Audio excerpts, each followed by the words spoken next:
Hello friends, welcome back to Boston research और मैं हूं आपका दोस्त सौरभ। जुड़ गया हूं सीधा बॉस्टन से आपके साथ। और आज है यहाँ पे 2 अक्टूबर, शाम का समय 11 बज रहा है यहाँ पे रात का, और इसी वजह से सुबह होगी इंडिया में अभी अक्टूबर 3 की। और आज हम बात करेंगे रतन इंडिया के बारे में, रतन इंडिया इंटरप्राइजेस के बारे में, और साथ ही बात करेंगे रतन इंडिया पावर के भी बारे में। क्या ये दोनों कंपनी कहीं से रिलेटेड है और इसका काला चिट्ठा क्या है, मतलब इनकी जन्म कुंडली क्या कहती है, हम ये समझेंगे आज के वीडियो में। और आगे बढ़ने से पहले मैं आपको बता दूं कि बहुत सारे यूट्यूब पे ऐसे चैनल्स में दिखता है और मुझे हंसी आती है कि वो इस स्टॉक को रिकमेंड कर रहे हैं, क्योंकि पता नहीं वो सेबी रजिस्टर्ड तो वैसे नहीं है और मैं भी नहीं हूं। तो आप ध्यान रखिए कि इस वीडियो को देख के कोई बाइंग या सेलिंग मत कीजिए, तभी करिए जब आपका मन हो रहा हो या आपने खुद की स्टडी की हो, क्योंकि मैं सेबी रजिस्टर्ड फाइनेंशियल एडवाइजर नहीं हूं। तो वापस आते हैं। और बहुत सारे यूट्यूब पे ऐसे चैनल है जो रतन इंडिया का शेयर लेने को बोल रहे हैं और कह रहे हैं कि ये 5,000 का हो जाएगा। तो आज हम जानेंगे कि ये क्या सच में 5,000 का हो सकता है, क्योंकि बहुत सारे लोग ऐसे हैं जिन्होंने मिड कैप की जो अभी रैली आई स्मॉल कैप की, उसमें उसको राइड किया या नहीं किया, और अब वो सोच रहे हैं कि 50 रुपया 100 रुपये में कोई शेयर मिल जाए और वो 5,000 10,000 का हो जाए, जिससे वो करोड़पति बन जाए। बट अगर पैसा बनाना इतना ही आसान होता तो आप खुद सोचिए, इतने बड़े बड़े एनालिस्ट क्यों होते, इतनी बड़े बड़े कॉलेजेस से पढ़ के आके वो नमूरा जैसी जगह या इसके जैसी जगह पे क्यों काम करते। ये सोचने की बात है। और चलिए हम आगे वीडियो को बढ़ाते हैं। पर मैं वीडियो को आगे बढ़ाऊं इससे पहले मैं कुछ आपको क्वेश्चन पूछना चाहता हूँ। बहुत ही इंटरेस्टिंग क्वेश्चन है, ध्यान से सुनिए। आप भले ही कमेंट बॉक्स में आंसर मत कीजिएगा, पर अपने कॉपी पेन पे जरूर लिखिएगा और इसका आंसर करिएगा। इससे आपको ये समझ मिलेगी कि क्या सच में रतन इंडिया इंटरप्राइजेस एक अच्छी कंपनी है या नहीं है। तो मेरा पहला क्वेश्चन है कि अगर मैं आपको 8,000 करोड़ रुपए दूं, जो कि मैं दूंगा नहीं, तो आप कौन सी ऐसी कंपनी है इंडिया में जिसको आप खरीद लेंगे, यानी ओवरटेक कर लेंगे, यानी उस पर मालिकाना हक जता लेंगे। 8,000 करोड़ में ऐसी कौन सी कंपनी होगी, कौन सा बिजनेस होगा, कौन सा सेक्टर होगा जिसमें आप जाएंगे और धूम मचाएंगे। मेरा दूसरा क्वेश्चन ये है कि मान लीजिए आप किसी ऐसे आदमी को जानते हैं जिसने बहुत सारा कर्जा लिया है और ईएमआई महीना महीना भरता जा रहा है, और उसकी सैलरी 30 तारीख को आती है और उसने इतना कर्जा लेके रखा है कि उसका मेजर चंक वो ईएमआई में भर देता है। तो क्या वो आदमी ग्रोथ कर पाएगा। तीसरा, मान लीजिए एक आदमी है जो कि पहले एक बिजनेस करता था बट उसमें उसको सफलता नहीं मिली, तो वो क्या करता है, दूसरे बिजनेस को चालू करता है और वो दूसरी दुकान में अपने बहुत सारे प्रोडक्ट रख लेता है। यानी वो नमकीन भी रख लेता है, कोको कोला भी रख लेता है, जलेबी भी रख लेता है, बाइक भी रख लेता है, और आप जितना भी एज्यूम करना चाहो जो भी हॉट हो उस समय के मार्केट में ट्रेंडिंग हो, वो सब बेचने लगता है। तो क्या ऐसा आदमी सक्सेसफुल हो सकता है, या क्या ऐसा बिजनेस सक्सेसफुल हो सकता है। क्या वो आदमी कंफ्यूज्ड है या वो कंपनी कंफ्यूज्ड है। आइए जानेंगे आज हम इस एनालिसिस में, इस डिटेल्ड एनालिसिस में रतन इंडिया पावर और रतन इंडिया इंटरप्राइजेस के बारे में। और अगर आपको उसके बाद ये वीडियो अच्छा लगेगा तो लाइक शेयर सब्सक्राइब कर दीजिए, जबरदस्ती कुछ भी नहीं है। तो चलिए शुरू करते हैं। तो मैं आपको लेके आ गया हूँ स्क्रीन पे, और यहाँ पे हम देखेंगे कि क्या रतन इंडिया इंटरप्राइजेस और रतन इंडिया पावर कहीं से रिलेटेड है, क्या इनके प्रमोटर्स सेम है। तो जी हाँ, इसके प्रमोटर्स सेम है और ये दोनों कंपनीज रिलेटेड हैं। तो यहाँ से तो ये क्लियर हो गया। तो हम ये समझेंगे कि जो पुरानी कंपनी है रतन इंडिया पावर, उसका बैलेंस शीट क्या कहता है, उस पर कितने का कर्जा है और वो किस तरह का बिजनेस कर रही है। फिर मैं आपको लेके चलता हूँ रतन इंडिया इंटरप्राइजेस, जो अभी ट्रेड हो रहा है लगभग 56 रुपए पे, और बहुत सारे लोग उतारू हैं इसको खरीदने के लिए। खरीदना ना खरीदना आपकी चॉइस है, मेरा काम बस इसको बताना है। चलिए चलते हैं, देखते हैं। तो मैं आ गया रतन इंडिया पावर के स्क्रीनर खोल लिया है ऑफ कोर्स, और रतन इंडिया पावर का बैलेंस शीट है मेरे सामने। तो ये है हर साल दर साल की इनका जन्म कुंडली।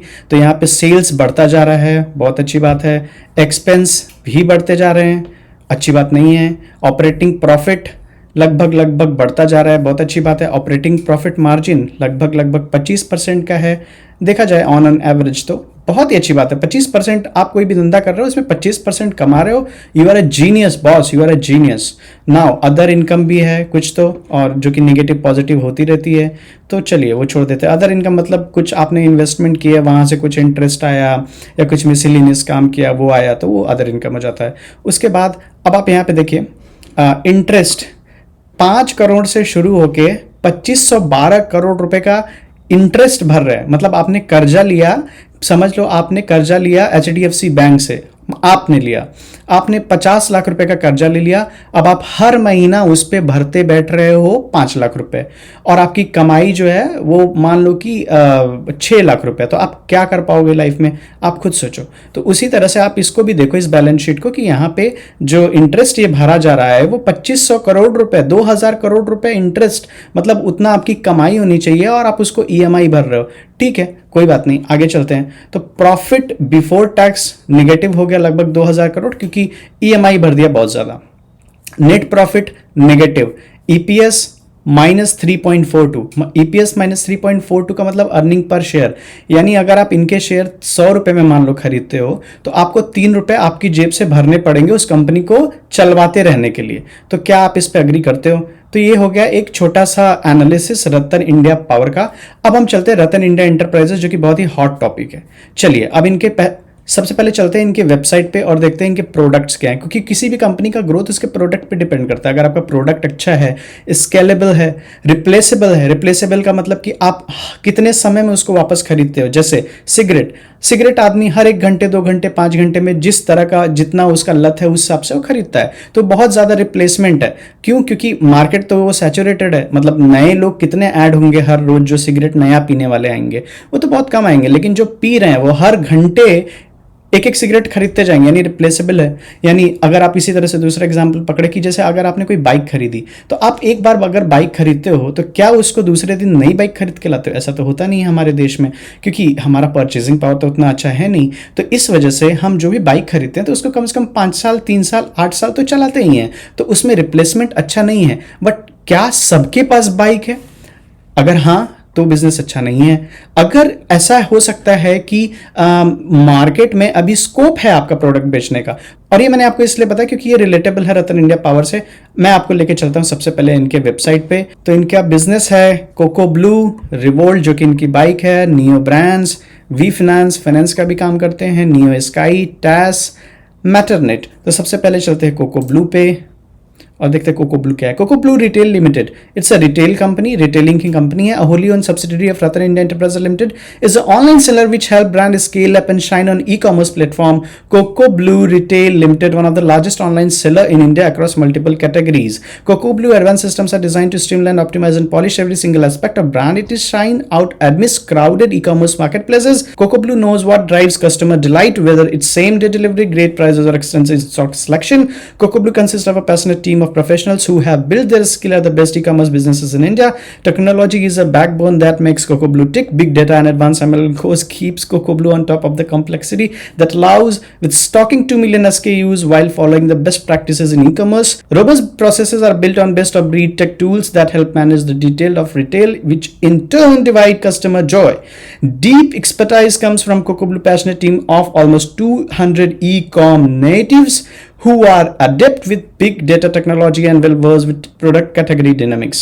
Coco Blue Pan India infrastructure harmonizes all these ingredients flawlessly across India 19,000 pin codes in 26 states so that customer can get speedy delightful delivery every single time. तो इतनी बड़ी जो अंग्रेजी मैंने पढ़ी इसको मैं आसान शब्दों में आपको समझाता हूँ। तो सबसे पहले ये रिटेलिंग करते हैं, उसके बाद ये बिजनेसेस को स्केल अप करते हैं, यानी दूसरे किसी का ब्रांड, अब समझो इनको जूता बेचना है तो इनकी खुद की ऑनलाइन एक दुकान है, उस पर बोलेंगे कि भाई हमारे पास इतने सारे कस्टमर हैं तो हम आपका बिजनेस स्केल अप करेंगे, तो इससे वो पैसा कमाएंगे। तीसरा ये बोल रहे हैं कि इनके पास big data, advance ML algorithm और भी बहुत सारे डीप टेक एक्सपर्टाइज है, जो कि ऑफकोर्स रिटेलिंग में बहुत ही ज़्यादा ज़रूरी है।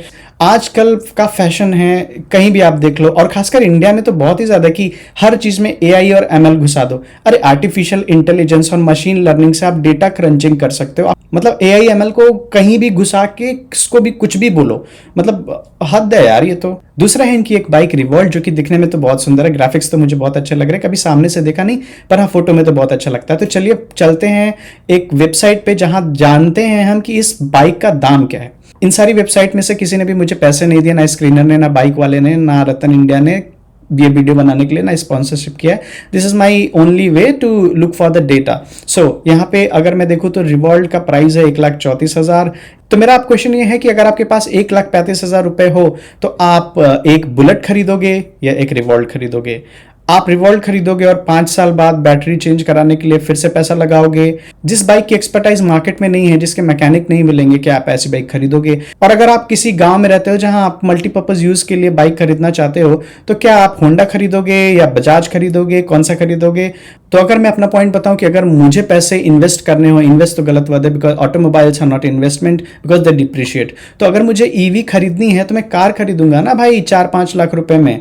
मैं क्यों बाइक खरीदूंगा? बाइक तो हमारे पास घर में ऑलरेडी है बहुत सारे लोगों के पास, और जो नया खरीदना चाहते हैं वो अपना पैसा जब लगाते हैं 1.5 लाख रुपया तो वो सोचते हैं कि ये अच्छी चीज लेके आए, ब्रांडेड चीज लेके आए। आप एक बाइक लेके आते हो तो आप ये चाहते हो कि यार 4 लोग बोलें कि हाँ यार तुम्हारी तो बुलेट है, तुम्हारी तो एवेंजर है, तुम्हारी तो ये बाइक है, तुम्हारी तो वो बाइक है। तो ब्रांड पावर होना बहुत जरूरी। जब तक आपके पास ब्रांड पावर नहीं होगा आप मार्केट को सस्टेन नहीं कर पाओगे, आप दूसरे से उसका बिजनेस खींच नहीं पाओगे।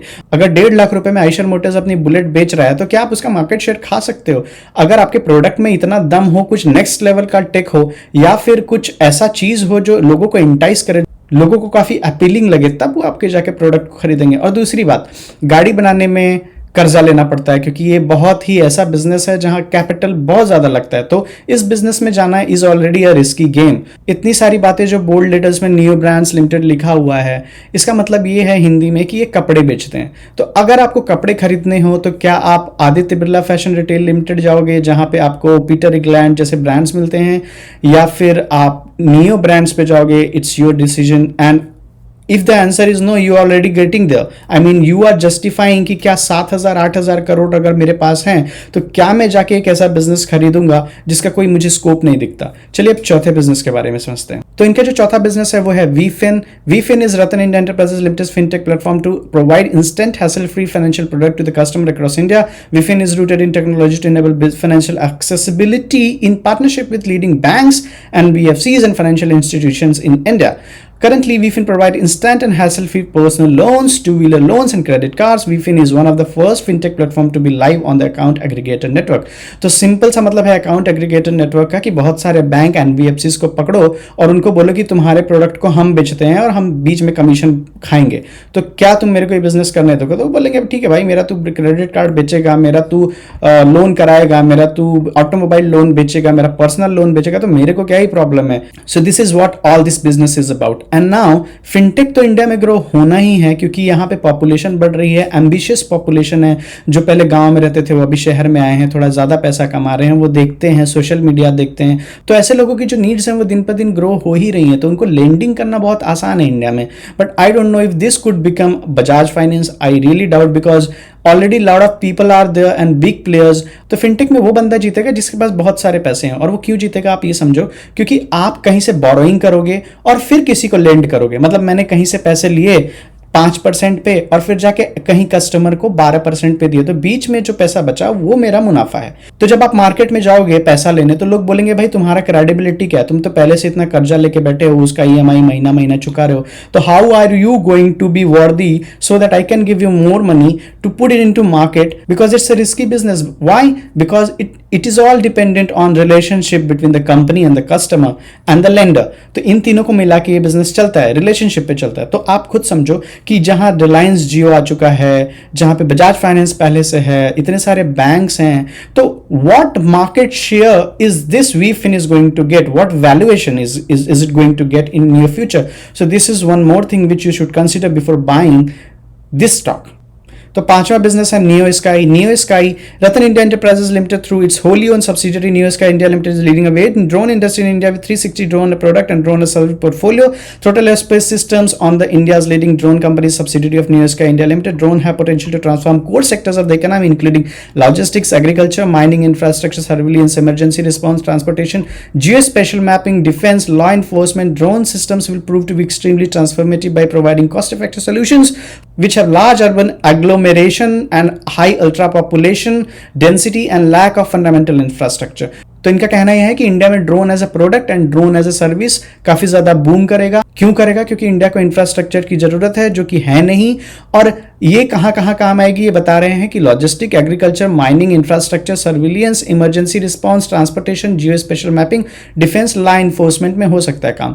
मैं इन सारी में से सिर्फ दो ही को मानता हूं, पहला है डिफेंस और दूसरा है जियो स्पेशल सर्विसेज। मतलब जहां पे आप रिमोटली जाना है कहीं पे आपको और वहां पे डेटा कलेक्ट करना है, एक वो बिजनेस, और दूसरा डिफेंस में काम आएगा। तो क्या इंडियन आर्मी, इंडियन नेवी और इंडियन एयरफोर्स सारा काम ड्रोन से ही करेंगे? वो खुद नहीं जाएंगे, वो कभी चॉपर में अपने बैठ के नहीं देखेंगे आसपास क्या हो रहा है। होगा use, I agree with that, but कितना होगा? तो क्या आप ही सिर्फ इस बिजनेस में हो? इसमें पहले से भी बहुत सारे लोग ऑलरेडी काम कर रहे हैं, उनके प्रोडक्ट काफ़ी अच्छे हैं और वो ऑलरेडी इन डिपार्टमेंट्स के साथ काम कर रहे हैं। तो it's again the same thing कि how are you going to capture that. तो अभी जो नियो स्काई का 2 पैराग्राफ मैंने पढ़ा, इसका मतलब सिर्फ इतना है कि ये बता रहे हैं कि there is too much demand of drone. तो वो तो बैलेंस शीट में हमको दिखना ही चाहिए ना। अगर डिमांड है तो आपका प्रोडक्ट भी तो बिकना चाहिए ना भाई। अगर वो बिक रहा है तो मतलब अच्छी बात है, अर्निंग आएगी। अगर अर्निंग आएगी तो शेयर प्राइस बढ़ेगा, अगर नहीं आएगी तो शेयर प्राइस नहीं बढ़ेगा। और बुल रन में होता क्या? बुल रन में यही होता है कि कोई भी शेयर कभी भी चल जाता है, लोग ऊपर के भाव में खरीद लेते हैं और फिर नीचे धड़ाम धड़ाम गिरते हैं और लोग फिर सोचते हैं कि यार मेरी किस्मत खराब है। आपकी किस्मत खराब नहीं है, एक्चुअली आपके शेयर अच्छे नहीं थे। मैं कोई कमेंट नहीं कर रहा हूं इसके ऊपर। I am really neutral about it. It's your decision to buy it और sell it. I don't know because I am not SEBI registered. You should not take it very seriously. This analysis just for education and as a case study. तो चलिए इनका next business समझते हैं, which is TAS। तो चलिए मैं इसको पढ़ के देखता हूं। Throttle aerospace systems, a subsidiary of neo sky India limited, is one of the India's fastest growing drone hardware and software maker based out of Bangalore, India. TAS is market leader in India enterprise defense and delivery drones. Throttle Aerospace Systems is India first DGCA approved drone maker for civil drones and is licensed to manufacture military grade drones for Ministry of Defense. तो again जो ये throttle aerospace systems है, ये neo sky का ही एक subsidiary है। तो एक कंपनी है, उसमें एक ब्रांड है, उसका भी एक ब्रांड है, तो वो है थ्रॉटल एरोस्पेस सिस्टम। तो थ्रॉटल एरोस्पेस सिस्टम्स के पास DGCA का अप्रूवल है और इनको पहली बार अप्रूवल मिला है डिफेंस सेक्टर में ड्रोन्स बनाने का, उसका सॉफ्टवेयर बनाने का, उसका हार्डवेयर बनाने का। और इनकी ये कंपनी बैंगलोर में है। अब कितने लोग उसमें काम करते हैं, कितना पाइपलाइन है सेल्स का, अभी कितना सेल्स हो चुका है, इसका कोई भी डेटा नहीं है। तो चलिए अब अगली कंपनी को देखते हैं, which is Matternet. What is Matternet? Matternet is Ratan India Enterprises Limited has made a strategic investment in US-based Matternet, a global leader in drone logistics, which is one of the most extensive drone network in the world. Matternet has developed best-in-class technology for on-demand aerial delivery in urban environments. The company provides its technology platform as a service to healthcare and logistic organizations. In March 17, Matternet became the first company in the world to be authorized for commercial BVLOS operation of drone logistic network over cities in Switzerland. In 19, Matternet and UPS announced a partnership to provide drone delivery services to US healthcare systems, which networks are Wake Med Health in North Carolina and Wake Forest Baptist Health. In October 19, Matternet technology enabled the first FAA-approved drone airline in the US, UPS Flight Forward. The date Matternet technology has enabled 13,000 plus commercial revenue drone flights. For more information about Matternet. For more information about Matternet, do what? I don't know. पहले तो जिसने website बनाई उसको ये समझना चाहिए कि इसके आगे उसको कुछ लिखना चाहिए। चलिए अभी ये देख लेते हैं कि ये बोल रहे हैं कि भाई मैटरनेट एक US बेस्ड कंपनी थी जिसको इन्होंने जो इनका एक स्ट्रेटेजिक इन्वेस्टमेंट था और जो कि ऑन डिमांड एरियल डिलीवरी करती थी अर्बन एनवायरनमेंट में। मैं तो यूएस में ही रहता हूं, but I have never seen any such kind of delivery, aerial delivery, and never heard from anybody that drones are doing actual delivery. तो I don't know, I may be wrong. और ये कह रहे हैं कि ये कंपनी क्या करती है, प्लेटफॉर्म एज ए सर्विस करती है। 2017 में ये कंपनी पहली बार VVLOS से ऑथराइज्ड हुई, उसके बाद स्विट्जरलैंड में काम किया और 2019 में मैटरनेट और यूपीएस अनाउंस अ पार्टनरशिप। तो जिनको यूपीएस के बारे में नहीं पता उनको बता दूं कि अमेरिका में यूपीएस एक कंपनी है जो कि लॉजिस्टिक्स की कंपनी है, लोगों का सामान यहां से वहां भेजती है। इन दोनों ने मैटरनेट और यूपीएस ने साथ में गठबंधन किया और बोला कि यूएस हेल्थ केयर सिस्टम में ये डिलीवरी करेंगे एट वेक मेड हेल्थ इन नॉर्थ कैरोलिना। तो यूपीएस फ्लाइट फॉरवर्ड नाम की जो इनकी सर्विस है वो पहली बार अप्रूव हुई, FAA अप्रूव हुई इन 2019। और इसके बाद ये कह रहे हैं कि Matternet technology has enabled 13,000 plus commercial revenue. तो 13,000 plus commercial revenue drone flights इनके पास हैं, ये ऐसा मानते हैं, but I don't know more about it. और फिर ये लिखते हैं कि for more information about Matternet do what, see this video, I don't know if you want to see this. So this is all the information we have on Ratan India Enterprise website. Now let us go to Screener and see what their balance sheet look like. तो अभी हम आ चुके हैं screener.com पे और रतन India enterprises का जन्म कुंडली खोल के बैठे हुए हैं और यहाँ पे मार्केट कैप है वो है 7,865 करोड़। दूसरा करंट प्राइस 56 रुपये है। लो हाई हैं 32 और 68 के। P72 extremely expensive. Book value 2.96। Book value का मतलब होता है कि अगर आप आज इस कंपनी को बेचोगे तो आपको कितने रुपए मिलेंगे, तो आपको 3 रुपए मिलेंगे। डिविडेंड इज 0 ROCE यानी कि return on capital employed 3%, ROE -7%, यानी रिटर्न ऑन इक्विटी नेगेटिव में है, यानी अर्निंग्स नेगेटिव में है, यानी हर शेयर कुछ पैसा कमा नहीं रहा है बल्कि गवा रहा है। फेस वैल्यू 2 का है। सेल्स 2022 में पहली बार हुई 14 करोड़ की, मार्च 23 में सीधा 4124 करोड़, और उसके बाद टीटीएम बेसिस पे अभी 4702 करोड़। मतलब कहाँ आप 14 करोड़ का बिजनेस कर रहे हो और उसके बाद सीधा आप 5000 करोड़ का बिजनेस करते हो अगले साल में। बहुत अच्छी बात है। एक्सपेंसेस, जब से कंपनी बनी है तब से एक्सपेंसेस हैं, तो अभी जो रिसेंट एक्सपेंसेस थे 2023 के वो थे 4000 करोड़। बिजनेस किया आपने 4100 करोड़ का और आपके एक्सपेंस हो गए 4000 करोड़। तो ऑपरेटिंग प्रॉफिट मार्जिन है 1%, यानी अगर बैंक में भी अगर ये कंपनी इतने पैसे को रख दे तो कम से कम 5% तो कमाएगी ही कमाएगी। तो चलिए आगे बढ़ते हैं। अब देखते हैं अदर इनकम -255, कहीं पे इन्वेस्टमेंट किए थे शायद उसमें लॉस हो गया होगा। इंटरेस्ट 50 करोड़ का इंटरेस्ट पे कर रहे हैं। डिप्रेशिएशन 10 करोड़ का डिप्रेशिएशन है। किस चीज का डिप्रेशिएशन है? मे बी शायद रिवोल्ट पे कोई डिप्रेशिएशन हो, क्योंकि वहां पे मशीन्स का इस्तेमाल होता होगा बाइक बनाने में। फिर उसके बाद profit before tax -273 crore, net profit -286 crore, और जो ईपीएस है वो है -2.06, यानी अगर आप एक शेयर इसके लेते हो तो वो शेयर को जिंदा रखने के लिए आपको 2 रुपए खुद के घर से लगाने पड़ेंगे। डिविडेंड कुछ भी नहीं है। ग्रोथ टीटीएम बेसिस पे 569% का है। एक्चुअली ये जो छोटी कंपनीज होती हैं इनमें आपको रियल फिगर्स का भी पता नहीं चलता, रियल डेटा का भी पता नहीं चलता। तो जो ऐसी कंपनीज होती हैं उनका आरओई आरओसी देख के कुछ खास फायदा होता नहीं, क्योंकि उनके सेल्स हमेशा फ्लक्चुएट करते रहते हैं। और इस केस में हमको सबसे इंपॉर्टेंट बात जो होती है देखने की, क्योंकि इनका आरओई हो सकता है अगले क्वार्टर में आपको देखे कि 200% का है, आरओसी 300% का है। तो अगर ऐसा दिखता है तो हमको डेब्ट टू इक्विटी रेशियो भी देखना जरूरी है कि हमारे पास एसेट कितने के हैं और उस पर हमने कर्जा कितना लेके रखा है। तो रतन इंडिया एंटरप्राइजेज लिमिटेड का जो डेब्ट टू इक्विटी रेशियो है वो है 2.29, यानी 1 रुपए के ऊपर 2.5 रुपए का लगभग 2.29 रुपए का लोन है, यानी कि कर्जा है। शेयर होल्डिंग पैटर्न, प्रमोटर्स जम के डटे हुए हैं। प्रमोटर्स की अच्छी बात है कि वो अपने शेयर्स बेच नहीं रहे हैं, मतलब they are optimistic, they are thinking something. FIIs 9% पे लगभग बैठे हुए हैं, मतलब थोड़ी बहुत ट्रेडिंग करते हैं तो ऊपर चले जाते हैं, थोड़ी सी बेच देते हैं तो नीचे आ जाते हैं। 9% की होल्डिंग है इनके पास। तो अगर मोटा मोटा आप पकड़ो तो 8000 करोड़ की कंपनी है, उसका 10% यानी 800 करोड़ एफआईआईज ने इस कंपनी में लगाए हैं। और आपको ये भी पता होना चाहिए कि एफआईआईज के पास कितना पैसा है और उसमें से 800 करोड़ रुपए उनके लिए क्या होंगे। और डीआईआईज ने अभी 0.03% का एक छोटा सा इन्वेस्टमेंट किया है, मालूम नहीं है कौन है। पब्लिक के पास लगभग 15% ऑन एन एवरेज इसमें होल्डिंग्स हैं।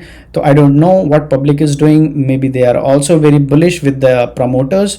एंड आई विश कि यहाँ पे ईपीएस ग्रोथ आए और ये कंपनी आगे बढ़े, क्योंकि 15% लोगों ने इस पे पैसे लगाए भी हैं। तो ये था दोस्तों मेरी तरफ से रतन इंडिया एंटरप्राइजेज लिमिटेड का एनालिसिस, और मेरा टोन नेगेटिव था but I do not mean it, क्योंकि दोस्तों ये पैसा आपका है, जिम्मेदारी आपकी है। आप अगर इस शेयर को खरीदना चाहते हैं तो अपने फाइनेंशियल एडवाइजर से जरूर पूछें। और दोस्तों अगर आपको इस वीडियो से कुछ सीखने को मिला हो तो इस चैनल को सब्सक्राइब कर लीजिए, बेल आइकन को दबा दीजिए, लाइक कर दीजिए, सब्सक्राइब कर दीजिए, अपने दोस्तों को भी फॉरवर्ड करिए इस वीडियो को। और अपना ख्याल रखिए। Happy investing. मैं आपसे अगले वीडियो में मिलूंगा। अगला वीडियो होगा एचडीएफसी बैंक का, तो जरूर आइएगा देखने। तब तक के लिए अपना ख्याल रखिए। Bye bye.